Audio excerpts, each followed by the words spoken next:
al-Hussein.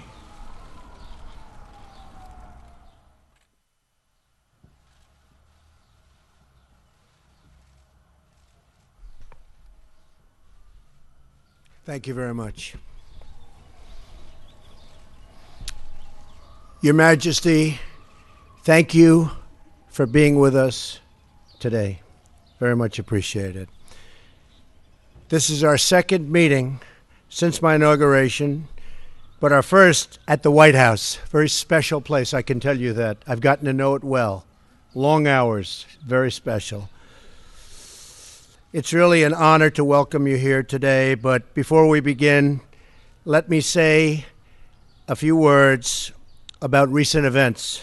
Yesterday, a chemical attack that was so horrific in Syria against innocent people, including women, small children, and even beautiful little babies. Their deaths was an affront to humanity.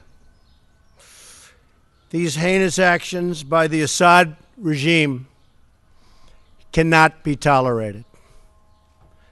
The United States stands with our allies across the globe to condemn this horrific attack and all other horrific attacks for that matter.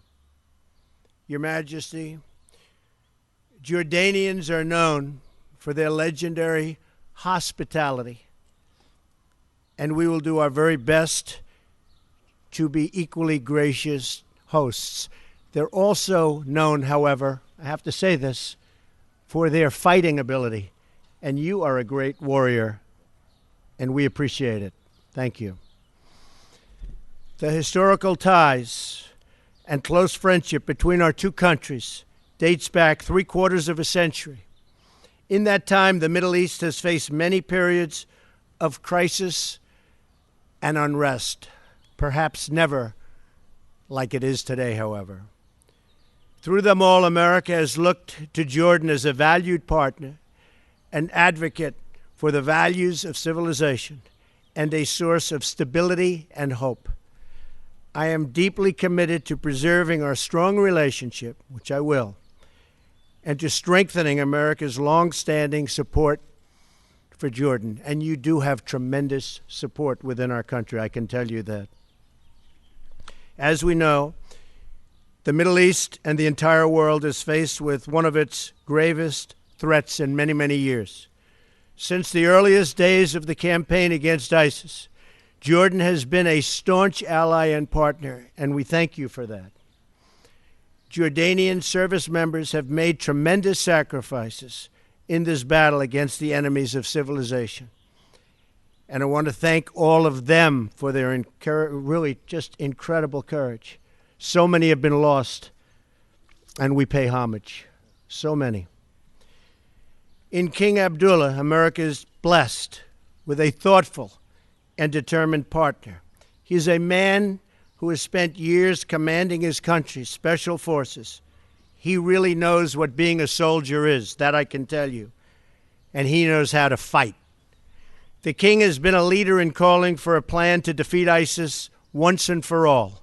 And I'm with you on that. We're both leaders on that, believe me. That's what we speak about today, and that is what we are going to do.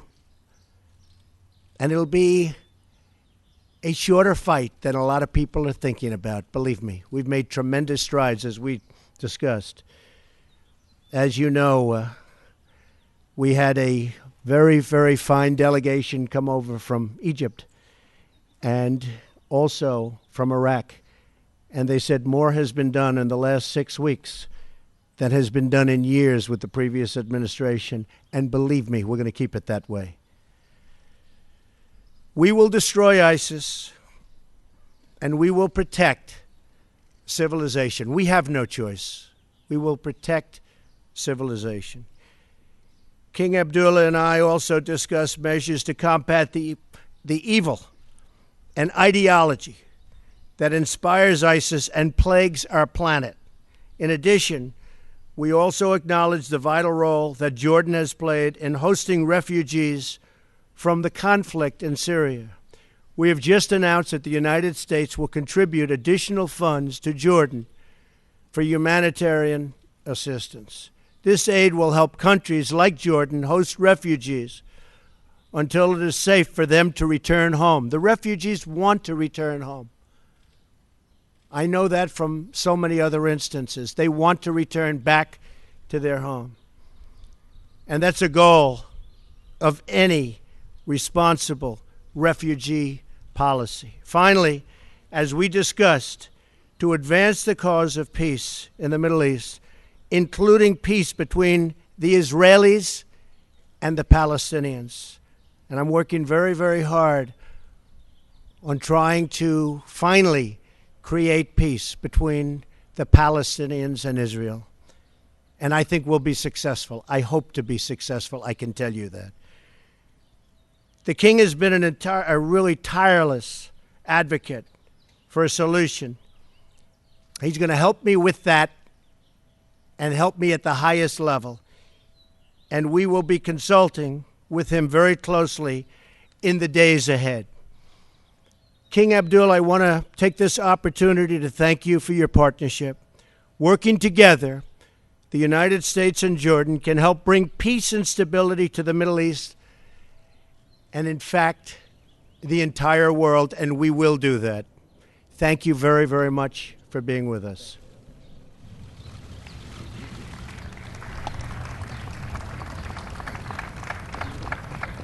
Mr. President, thank you for such a kind and warm welcome to the White House. I fondly remember the meetings we've had many years ago and more recently several months ago. You've always been a generous host and have always looked after us. We are very delighted with the way the discussions have gone so far, and we're delighted to be here in such a wonderful setting and such a beautiful day, which I think is a tremendous mark of how we are going to move into the future. We've had a very good round of talks today, and I'm looking forward to continuing these discussions later on in our meetings after the press conference. What I do want to say is how much we deeply appreciate the close relations we have with the United States, with you, Mr. President, and with the American people. This is a strategic partnership that we call and keep very close to our hearts, and it is a partnership on so many levels that we will continue, I think, with the frank discussions that we had today to improve on as we face the challenges of the future. And I am very delighted for your vision, your holistic approach to all the challenges in our region, and to the dedication of your team in being able to translate your policy into actions successfully, hopefully, as we move forward. The challenges we face today are many and not exclusive to my region, as I've just mentioned. They are global, and particularly the threats to global security. Terrorism has no borders, no nationality, no religion, and therefore joint action with a holistic approach, as I had just mentioned, Mr. President, is crucial. I am very delighted that you have the vision to be able to move in that direction, and I think that the world will be in a very good place as we move with all these challenges ahead. No doubt, with all the challenges that we face in the world, the role of the U.S. is key to all the issues that we have around the world. But it's not just the fact that we should expect the United States to do all the heavy lifting. The heavy lifting has to be done by all of us in the international community to support the United States in being able to translate that vision into the right direction. So there's a lot of responsibility for all of us in the international community to support the President, the administration, and the American people to bring brighter days to all of us. We are very encouraged with the President's determination to support Arab and Muslim states in their fight against terrorism. But it is not only the fight of terrorism inside of our societies, but we as Arab Muslim states standing behind the international community in being able to defeat this international scourge. In Syria, we need a political solution that ends the conflict in the country and preserve its unity and territorial integrity. As the President mentioned, the issue we discussed was the Israeli-Palestinian conflict, which is essentially the core conflict in our region. And the President's early engagement is beginning in bringing the Palestinians and Israelis together has been a very encouraging sign for all of us. And I think, sir, it was that initiative that allowed us at the Arab Summit last week to extend through the Arab Peace Initiative the message of peace to Israel, which we all hopefully will work together to make that come about. All Arab countries relaunched the Arab Peace Initiative, as I said last week. It offers a historic reconciliation between Israel and the Palestinians, as well as all member states of the Arab League. It is the most comprehensive framework for lasting peace, and it ensures statehood for the Palestinians, but also security, acceptance, and normal ties for Israel with all Arab countries and hopefully all Islamic countries. So we appreciate your commitment in all these issues where others have failed. You'll find a strong ally in Jordan in supporting you in all your policies. And if I may just say, as you have on Syria and the gas attack, unfortunately, as you and I both agree, this is another testament to the failure of the international diplomacy to find the solutions to this crisis. But I believe under your leadership, we will be able to unravel this very complicated situation. This has been ongoing for 7 years now, has descended into proxy wars from different parties with dubious agendas. But at the end of the day, as you pointed out, Mr. President, it's the civilians, women and children that are paying the heaviest price. This is happening on our watch, on our conscience, as well as the global community. And I know the passion and emotion that the President has expressed in how this should not be tolerated whatsoever. And this threshold of inhumanity and savagery that are being crossed every day is something that I know the President will not allow to happen wherever it may be. And I fully support and endorse the President in this issue. So I want to thank you, sir, because you have the outlook of looking not just at the Syrian challenges, but that of Iraq, Israel, Palestine, Libya, and everything that is in our region. So I think your message to all of us is a message of hope. And that's what I take away from this conference. And I thank you for all that you have done so far and all that you will do, sir.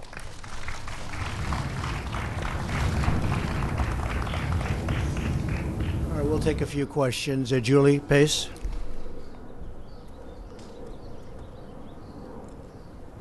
Thank you, sir. I have questions on Syria for both leaders, but if I could start with you, Mr. President. You've condemned the chemical attacks in Syria, but you also appeared in your statement yesterday to pin some of the blame on the Obama administration.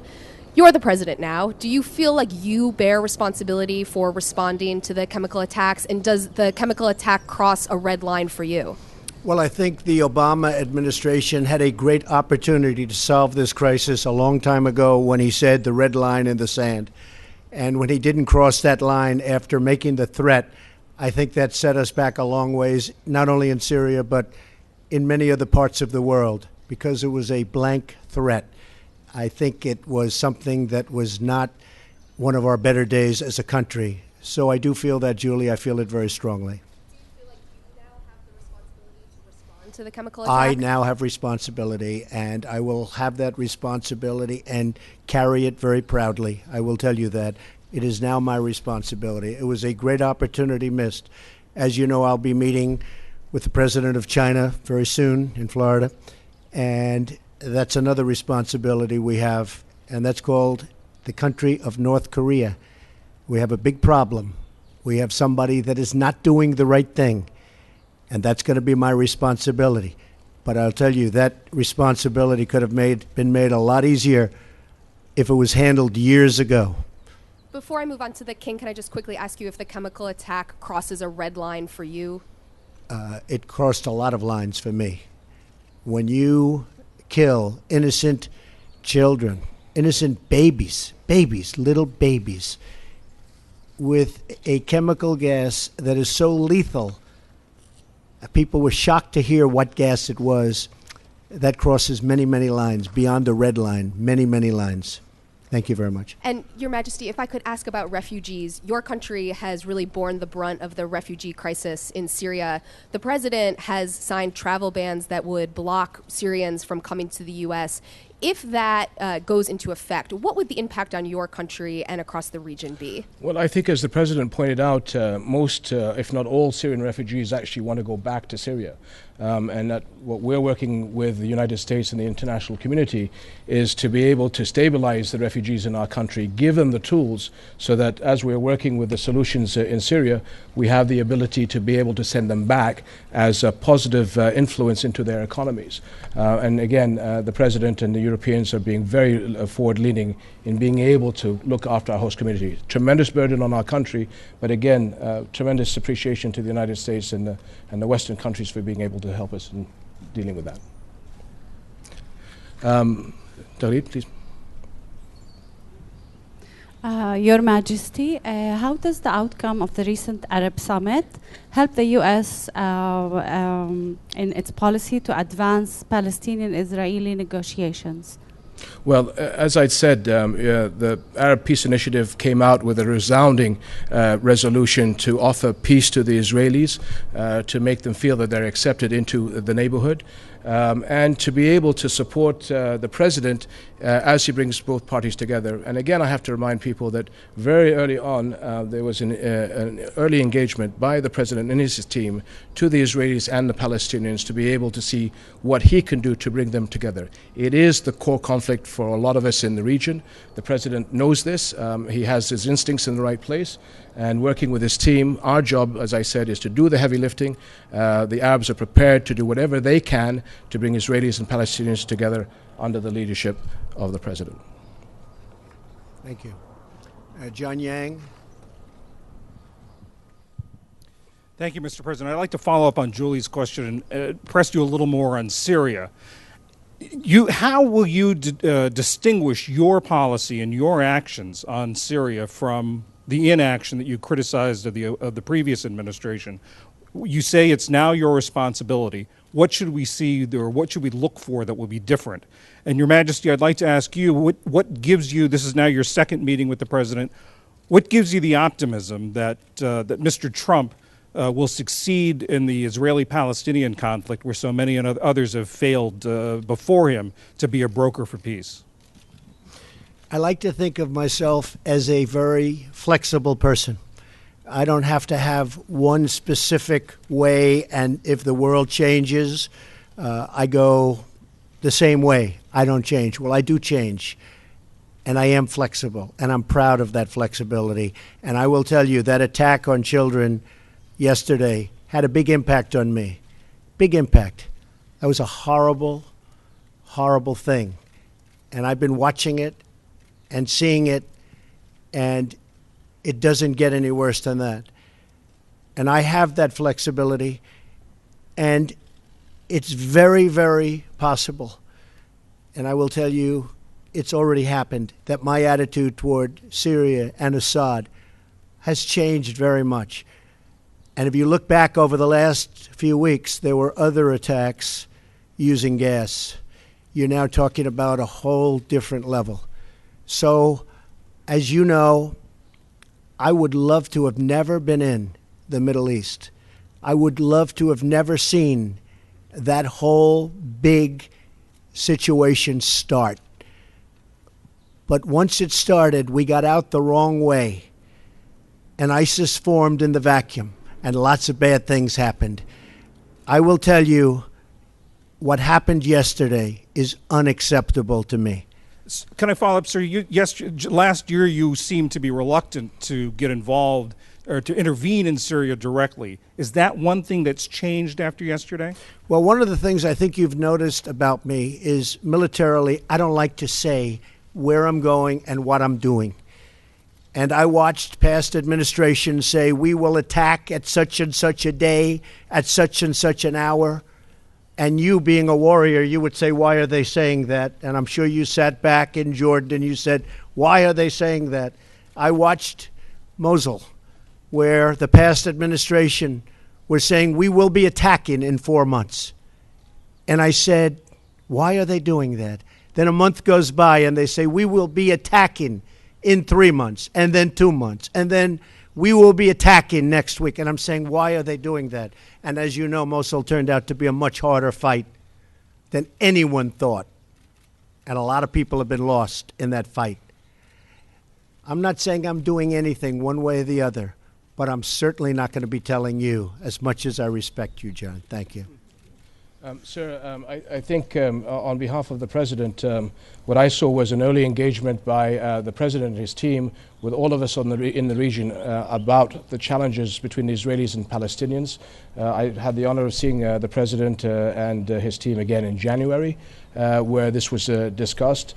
The President understands the nuances and the challenges. I think he has the courage and the dedication to be able to do this. Like I said before, all of us have a responsibility to help the President push us over the finish line. And so his team has been in the region. They've been talking to all the partners.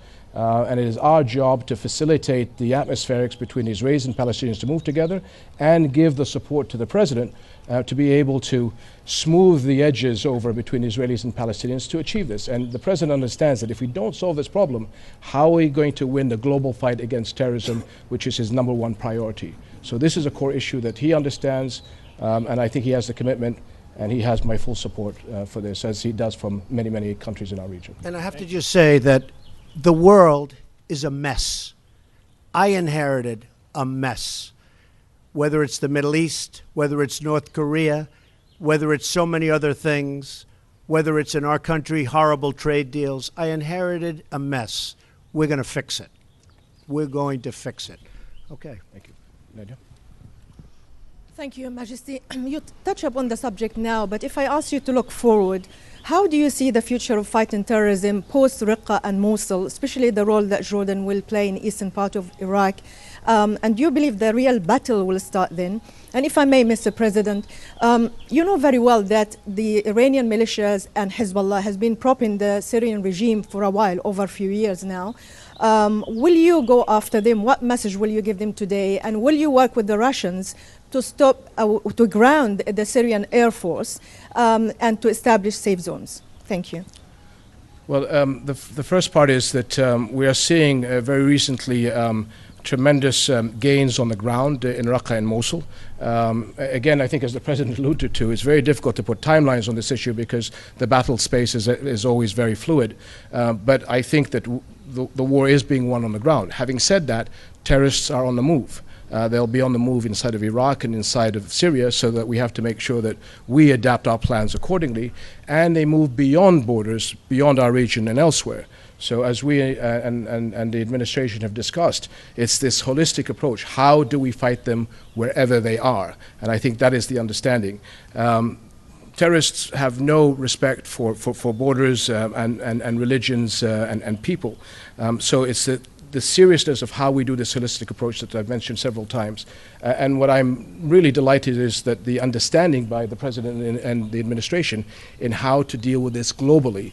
And I think you're seeing a move in the right direction because the policy now is being charted out, and my discussions with the Defense Secretary and the Foreign Secretary allows us to be then able to decide how we adapt ourselves in the region to be able to come in line with international diplomacy. The Iran deal made by the previous administration is one of the worst deals I have ever witnessed, and I've witnessed some beauties. It's one of the worst deals I've ever witnessed. It should never have been made. It was totally one-sided against the United States and, frankly, against much of the Middle East. I will do whatever I have to do. They have a deal. It was, some people say, not done properly, even in the form of its finalization. There was no vote from Congress. There was no real ratification. But I will do what I have to do with respect to the Iran deal. As far as ISIS is concerned, the United States will work with whoever it's appropriate to work with to totally eradicate ISIS and other terrorists. And by the way, ISIS is one group, but others have formed. Frankly, they're all over the place. We will do what we have to do to eradicate terrorism. But, sir, I'm talking about the Iranian militias in Syria, supporting the Syrian regime separate of the nuclear deal. What message do you have for them today? You will see. They will have a message. You will see what the message will be. Okay? Thank you. Thank you all very much. Thank you. Thank you.